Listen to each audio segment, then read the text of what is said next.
Segarlah kuntum menanti kembang, nyalakan api azammu kawan. Walau dilanda ribut nan kencang, parti pekerja tetap melawan. On nomination day, we also had to introduce ourselves and our team with a short speech. The speech has to be brief yet impactful. If not, they will just cut us off.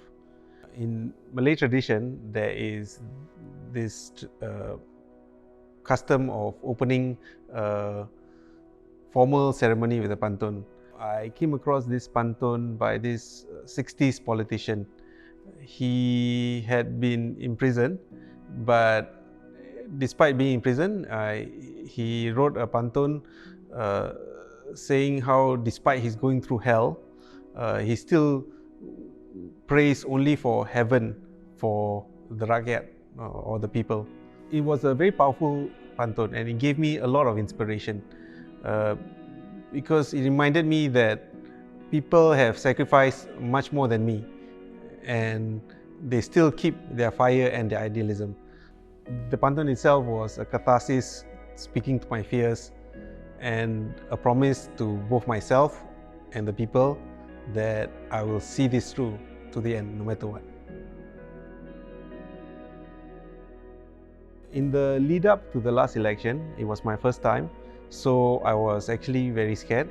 We didn't do too badly in the 2020 election despite not winning. We got over 40% of the vote, even though we were first-timers. I think that this shows that there is this deep desire in the large segment of the electorate for an alternative voice and an alternative party to counterbalance the government. All this to vote for us, to associate with us and to join us takes courage, and it is their courage which continues to inspire me, and I'm very grateful to be part of this process. And at the same time, it gives me a sense of responsibility that I cannot let these people down.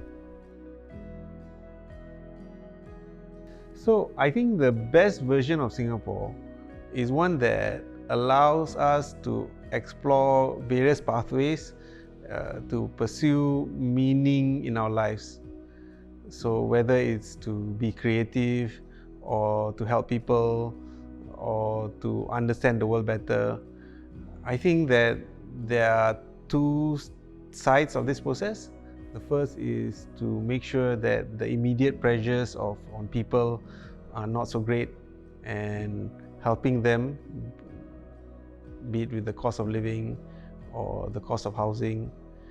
And the second part is to open up spaces for people to explore these alternative pathways or other ways of creating meaning besides just making a living or taking care of the family.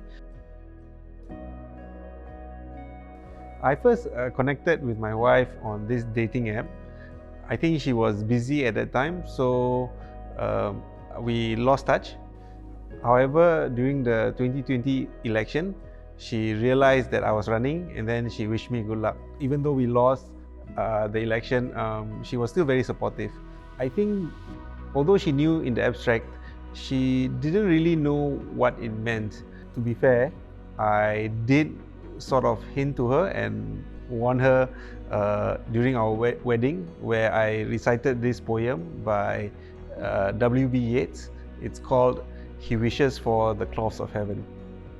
Had I the heavens embroidered cloths, enwrought with golden and silver light, the blue and the dim and the dark cloths of light and night and the half-light, I would spread the cloths beneath your feet. But I, being poor, have only my dreams.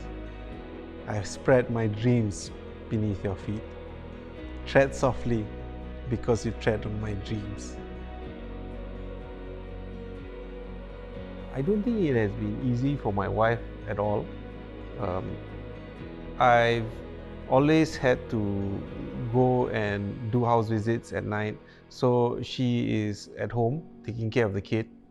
And even when I'm at home, I'm still thinking of my legal cases or other political matters. and she would say to me how I'm not present and I have speech bubbles in my head.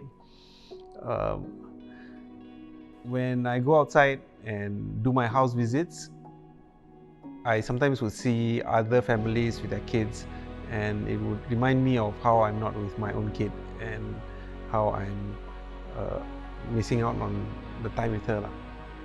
So when I come back from my house visits, it's already quite late at night. Usually my kid is asleep or half asleep, and I would sing this lullaby to her. It's a version of a really old folk song, but I changed the lyrics a bit to make it more meaningful to how I feel. The lullaby is called Suriram, and it goes like this. Suriram, Suriram, ram, ram, Suriram yang manis. Aduhai anakku sayang, lebih dipandang semakin manis. Setinggi-tinggi si matahari, Suriram tidak menyentuh rindu di hati. Suriram, tidurlah lena wahai anakku sayang, mimpi membawa ayahmu pulang. Tidurlah lena wahai anakku sayang, mimpi membawa ayahmu pulang.